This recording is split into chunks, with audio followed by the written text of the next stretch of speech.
All right, chat. We have a new Gravel Institute video called How China Actually Got Rich. Oh, this is based. I'm excited for this.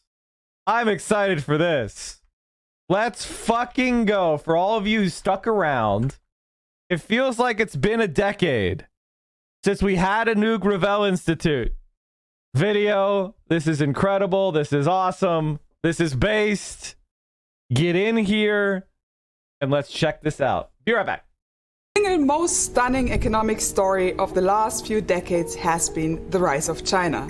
From 1980 to 2020, China's economy grew more than 75-fold. Huge new cities were built. Hundreds of millions escaped poverty. It was the largest and most rapid improvement in material conditions on record in modern history. Let's go back. When the economist Adam Smith was writing in the 1700s, he considered China to be one of the wealthiest countries that had ever existed. But after decades of war and instability in the 19th century and early 20th century, China began a rapid decline. Up until a few decades ago, China was one of the poorest countries on earth. But now China is an economic powerhouse.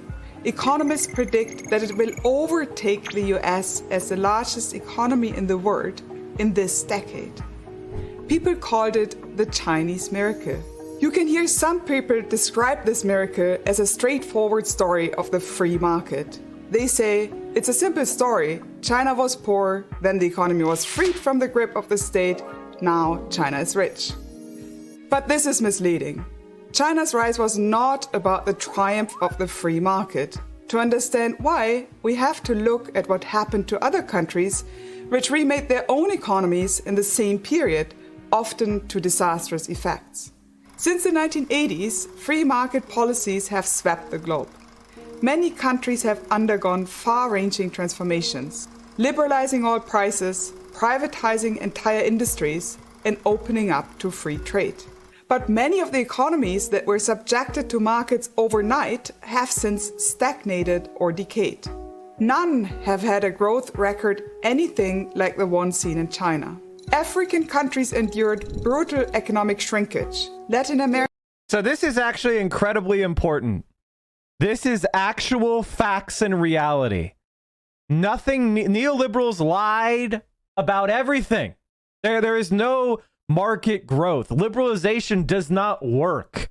China grew because they didn't. Because guess what? The color revolution in China failed. The one that succeeded, Gorbachev, dismantling the Soviet Union, that failed in China. China remained under the control of the Communist Party. Compare Russia to China. It's a direct comparison. Don't. That's what you're not allowed to say. Latin America experienced 25 years of stagnation. If we compare China to Russia, the other giant of communism in the 20th century, the contrast is even more staggering. Under state socialism, Russia was an industrial superpower, while China was still largely an agricultural economy. Yet during the same period, the Chinese reform led to an incredible economic growth. Russia's reform led to a brutal collapse. Both China and Russia had been economies that were organized largely through state commands. Individual players could only act within the structures set by state planning. Think of playing foosball. Each individual player can only be moved along with the rod to which it is attached. It is a rigid setup. You can only go back and forth or rotate. Market reforms in both Russia and China was like moving from foosball to an actual soccer game. Players now could move freely. But while Russia jumped right into the game without setting up a proper stadium, rules or jury, in China the state took the lead in setting up all infrastructure. The state built the team, it trained the players, educated the coaches, and designed an overall strategy. Russia followed the recommendations of the most quote-unquote scientific economics at the time, a policy of so-called shock therapy. As a basic principle, the idea was that the old planned economy had to be destroyed to make space for the market to emerge. Think of shock therapy like knocking over a Jenga tower after a short period of pain. Russia was supposed to emerge as a fully fledged capitalist economy almost overnight. The leader of the plan announced it was a way of destroying communism in Russia. When Russian President Boris Yeltsin took power, he eliminated all price controls, privatized state-owned companies and assets, and immediately opened Russia up to global trade. So what happened? In a word, catastrophe. The Soviet economy was already in disarray, but shock therapy was a fatal blow. The shock therapists had predicted some short-term pain, but what they did not see coming was how severe, destructive, and permanent the effects would be. Consumer prices spiraled out of control. Hyperinflation took hold. Government coffers were looted. GDP fell by 40%. Look at that. Look at that. They didn't get back to where they were for the Soviet Union for almost 15 years. They're still barely better. This is up to 2015. There's been another recession since they invaded Ukraine. They're pretty much exactly where they were when the Soviet Union collapsed. The shock therapy recession in Russia was deeper and longer than the American Great Depression by a large margin. This was a disaster for ordinary Russian people. HIV infections, alcoholism, childhood malnutrition, and crime went through the roof. Life expectancy for Russian men fell by 7 years, more than any industrialized country has ever experienced in peacetime. In 2006, Russian life expectancy was still several years lower than it had been in 1986 under the Soviet Union. It turned out that Russia didn't get a successful free market overnight. Instead, it went from a stagnating economy to a hollowed out wreckage dominated by oligarchs. If simply getting rid of price controls and government employment didn't make a country prosper, and in fact destroyed its economy and killed huge numbers of people, then clearly the rapid application of free markets was not the simple solution. When Deng Xiaoping took over the leadership of China in 1978, the country he inherited was still desperately poor. In 1980, China had a per capita GDP of just $194. That was less than Sudan and Haiti, and almost half of Niger. The Chinese leadership knew they needed reform.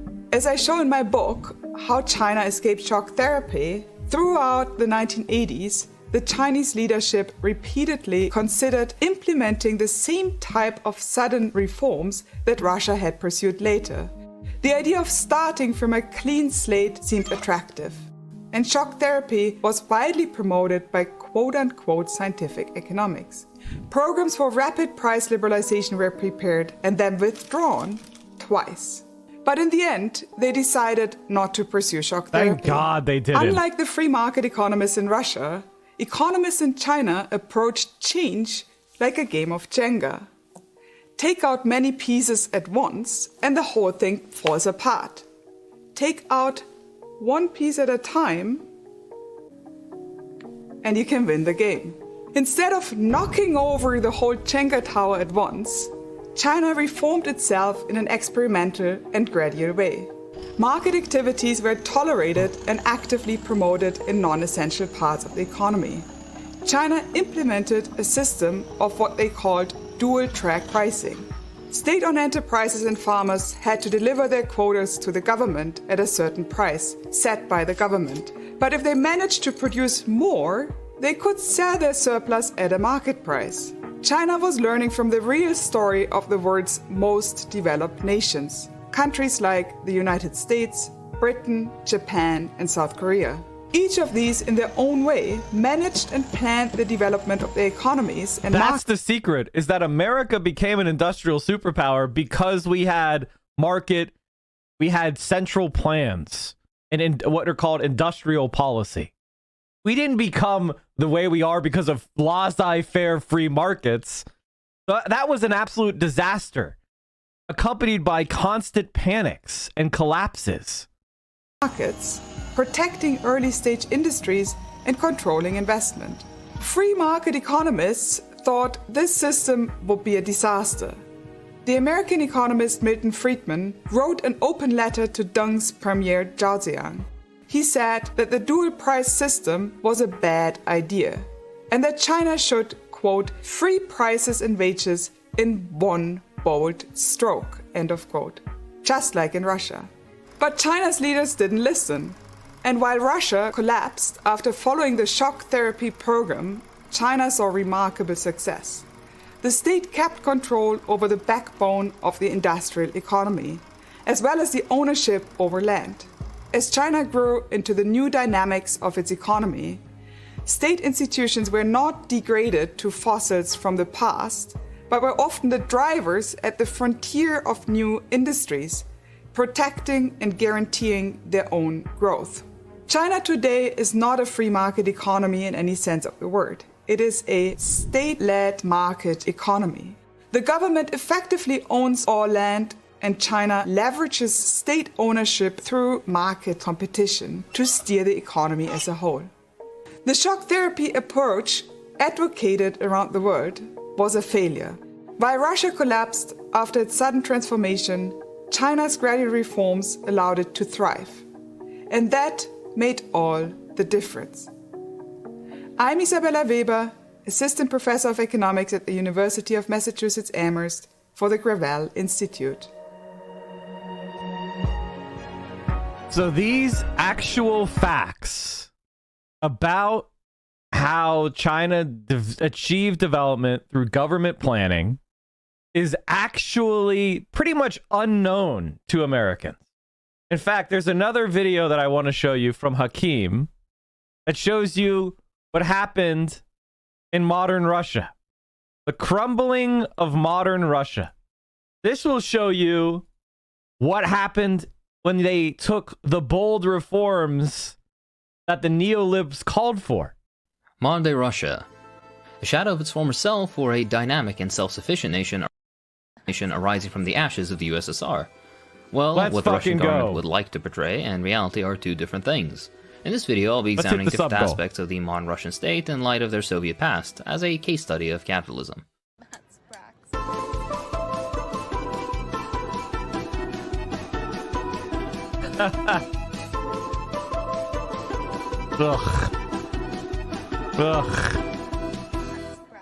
Let's begin with history. Thank you, everybody. I'll thank you after the hype train's over.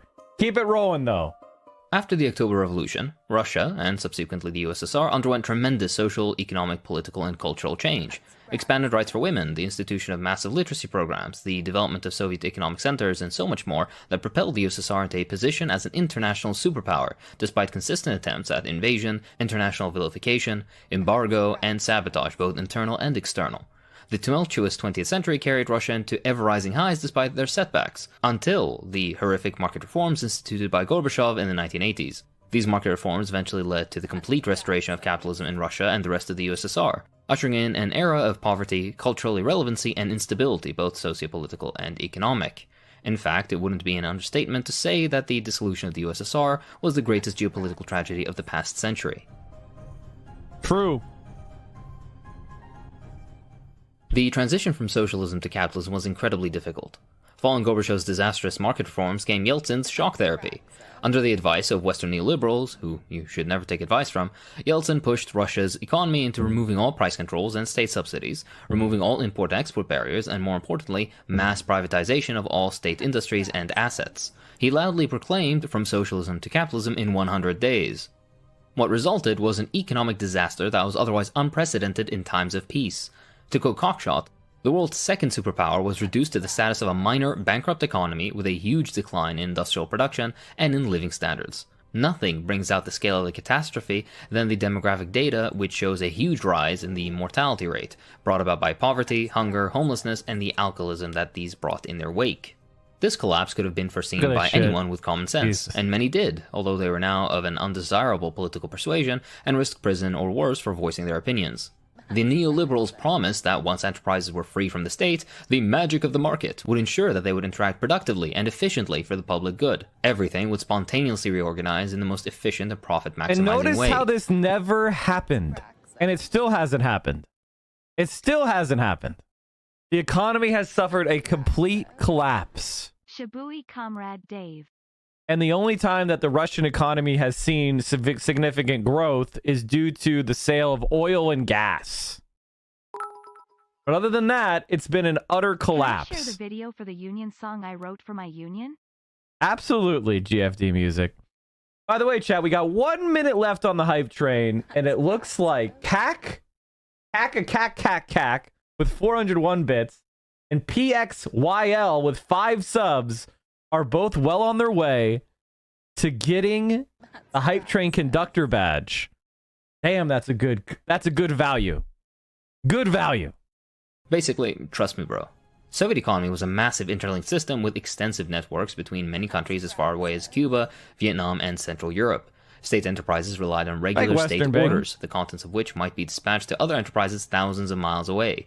To quote the aforementioned source, whole towns and communities across the wilds of Siberia relied on these regular orders for their economic survival. Once the state was too bankrupt to continue making these orders, once it could no longer afford to pay wages, and once the planning network which had coordinated these orders was removed, what occurred was not the spontaneous self-organization of the economy promised by neoliberal theory, but a domino process of collapse. Orders stopped, closing primary industries. Deliveries of basic components further failed secondary industries, which had to close down as well. Domino after domino, the entire Soviet economy dissolved and fell apart, which was made even worse as the formerly single economy was splintered into over a dozen independent and incompetent economies in the wake of market reform.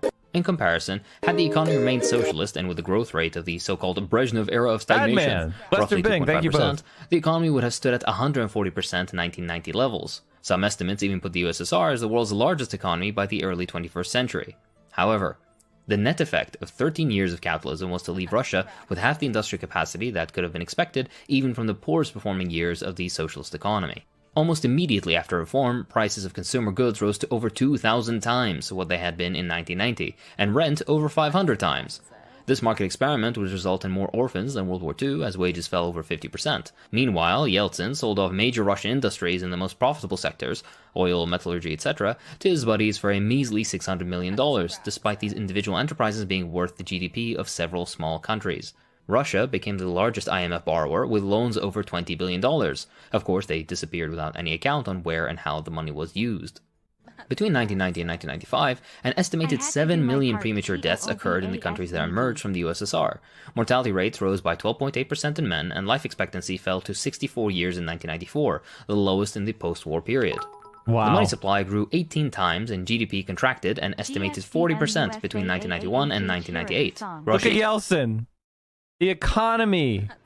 Massively. I mean, look at this. This is insane.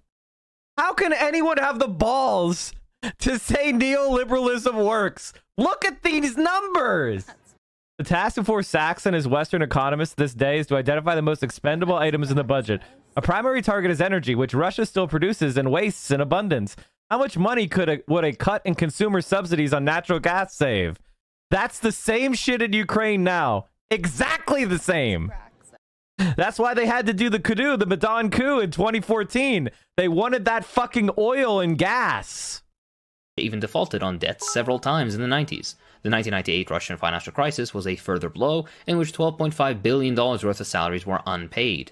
The economy shrank yet again, agriculture plummeted, and the government had to appeal for international food aid. The only saving grace was the skyrocketing oil prices of the era, which accounted for 70% of total exports, and restabilized but did not significantly grow the Russian economy. Only in the late 2000s did Russia finally reach the 1990 level of economic development, but with many caveats. The Russian economy would crash again in 2008, 2014, and most recently 2022.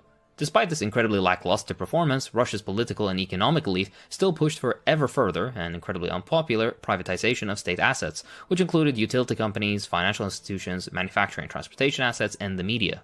Under socialism, Soviet Russia and the USSR as a whole had undergone miraculous industrialization that launched it into the forefront of the world. It developed, engineered, and produced high-tech personal computers for civilian use and supercomputers for industrial and military use, even when you keep the embargo in mind. It constructed nuclear power plants, civilian and military aircraft, cars, tractors, ships, submarines, all sorts of military weapons and equipment. It had a developed space program and produced everything from wheat and textiles to natural gas and traditional consumer goods, all whilst providing housing, employment, high-quality medical care, and education to all its citizens. Now, Russia is the example of social inequality, with only the US surpassing it when comparing developed countries. In the USSR, the top 1% earned a maximum of 5 times the lowest earner. This figure has now skyrocketed, with ranges going from 20 to as high as 300 times the lowest earner. The richest 10% own 87% of the nation's wealth, and the percentage of people under the poverty rate has increased to above 16%, with nearly 20 million Russians not earning enough to live on. All right, everybody, thanks for the hype train. We got 20 seconds left, so thanks for supporting the stream. I appreciate that. Improvement over the nearly 40% poverty rate of the 90s, but still catastrophic when 1 out of 5 Russians are in abject poverty, and that's not even taking into account how official figures are wholly inadequate to measure poverty, with real figures being higher. Billionaires have continuously consolidated their ownership over Russia's wealth. Meanwhile, inequality between differing regions of Russia can be as high as 43 times according to per capita GDP. Likewise, after recovery from the horrific 90s period, Russian GDP per capita has basically been stagnant. The GDP of only the RSFSR, so Soviet Russia, in 1989 was $1.72 trillion. If we're talking about the USSR as a whole, it was $2.75 trillion. Modern Russia has only surpassed Soviet Russian GDP levels in 2011, only to quickly fall below again. If we compare it to the nation it inherited from, the USSR, then the economy of modern-day capitalist Russia has never been larger than the economy of the USSR, even after 30 years of relatively uninterrupted development and advice from the best of capitalist orthodoxy, especially when comparing it to the hardships the USSR had forced onto it.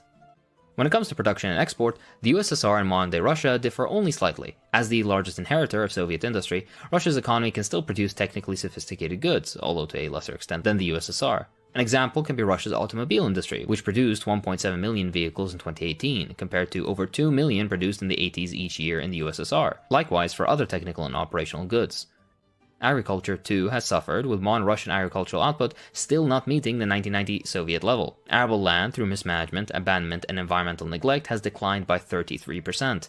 Livestock fell by half, and planted seed area by 25%. Fertilizer use plummeted, and nearly 20 years of hardship with Russia's agricultural policy were only somewhat solved by 2016, the first year in which modern Russian agricultural output exceeded Soviet Russian, but not total Soviet, output. Relevant to note, too, is the fall in mechanization of Russian agriculture, as well as a fall of fertilizer input. Overall, though, agriculture is one of the 2 industries that have fared decently, with the other being natural resource extraction.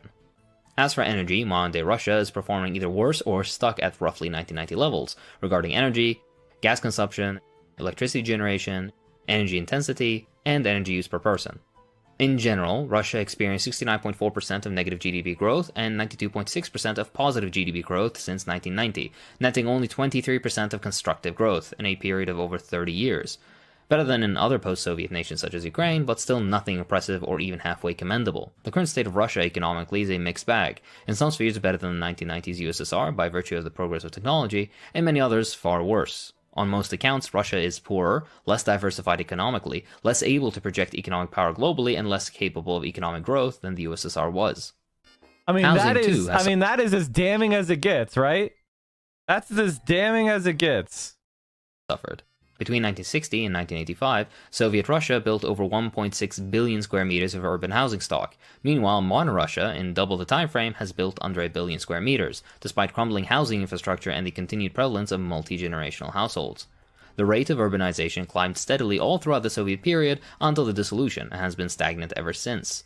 Thanks to Soviet policies, the vast majority of Russians own their own homes, but those that don't pay rents as high as 50% on their monthly salary. In Soviet times, rent was fixed to under 4% of your monthly wage, if you had to pay it at all. Currently, it's believed that up to 20% of the Russian economy is in black market dealings, which are notoriously illegal as to what is sold, how workers are being treated, what wages people earn, lack of taxation, etc., and is also ridiculously flimsy, meaning it can fall apart any time. Some research seems to indicate that the level is actually over 40% of Russia's GDP.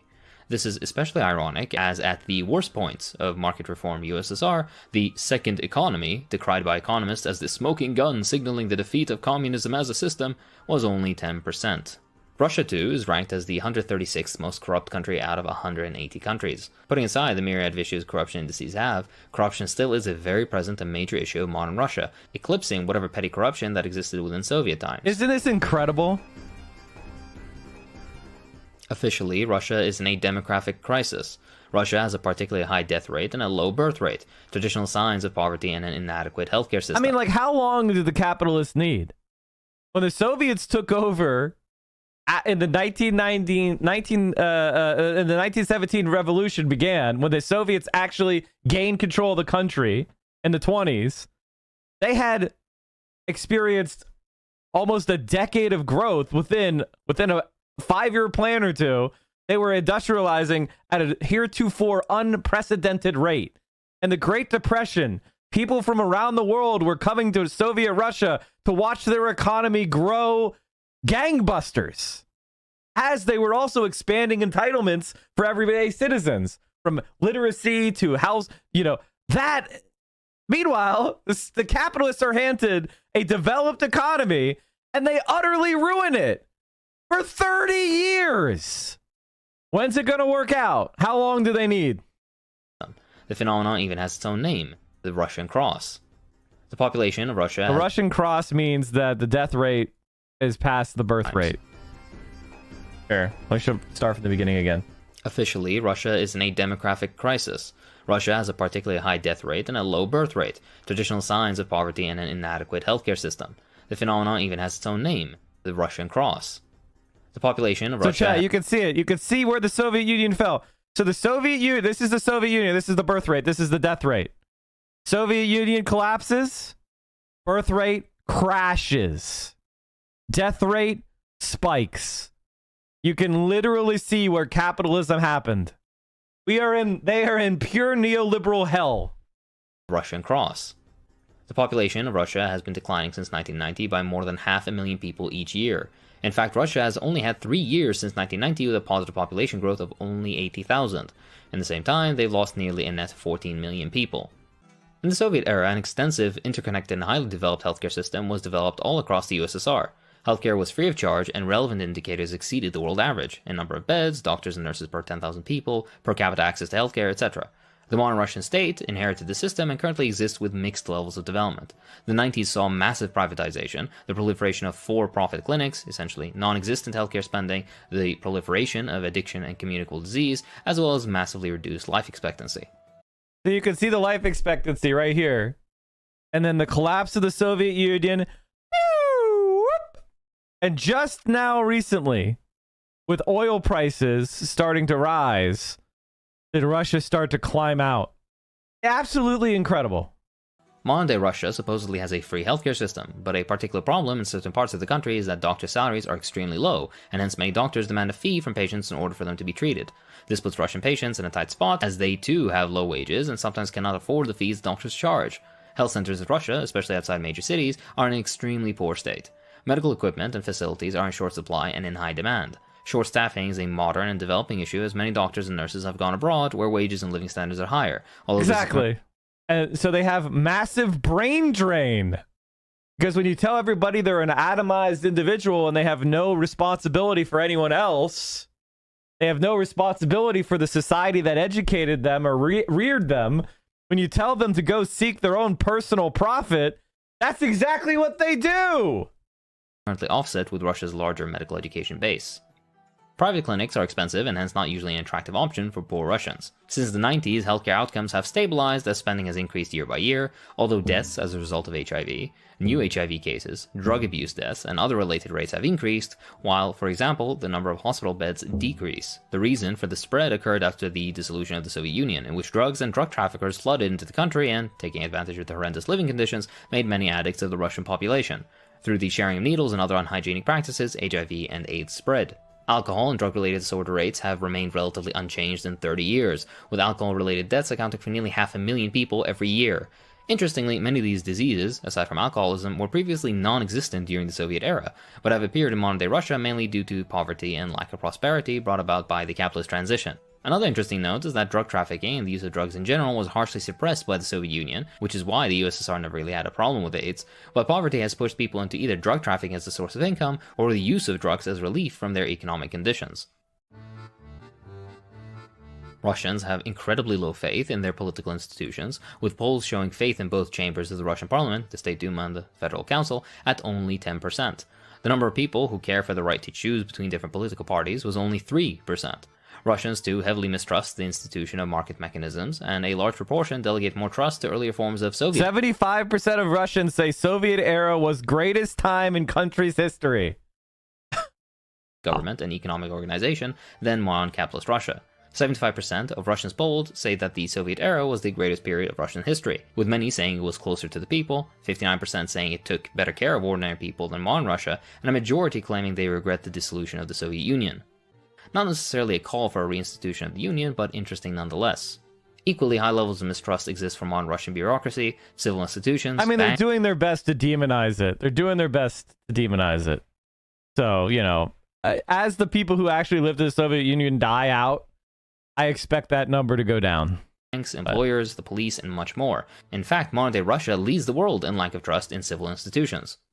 Jesus. The image of post-Soviet Russia is the image of pretty much all transitional countries. To quote from After the Wall Fell, the poor balance sheet of the transition to capitalism, how does the picture look? In the bottom group, absolute failures. We have 7 countries with a combined population of almost 80 million, 20% of the population of all transition countries. None is likely to reach its 1990 income anytime soon.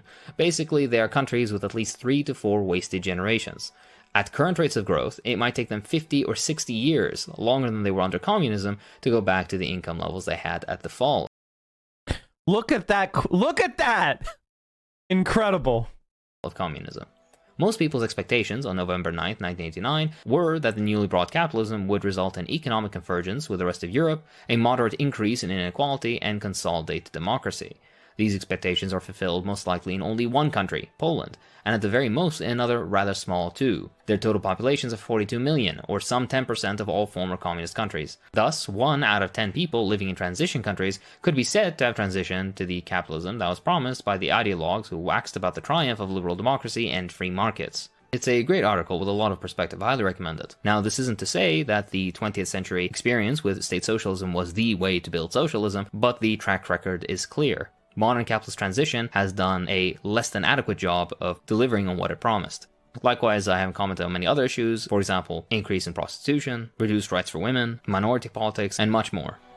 This video is not meant to demonize or insult Russia or the Russian people. The sole purpose of this video is to show that after nearly 30 years of capitalism, Russia has basically nothing to show for the transition. In fact, most indicators point to the superiority of the socialist system, which was built by and for the Soviet people, rather than the current corrupt oligarchy that exists only to enrich itself off the backs of ordinary Russians.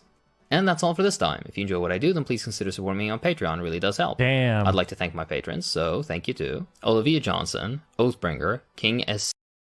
So I think when you combine those two videos, when you look at how China actually got wealthy, if you take a look at what happened in Russia, who went and did the free market capitalism, anybody who argues that neoliberalism is the way to go is a fucking liar. Or they're profoundly stupid. Profoundly stupid. Are you watching the stream unsubbed? You're making income inequality worse. You are doing anti-praxis. We are the only Twitch stream that will not accept scam advertisers, and I will never fuck you over by selling you crap.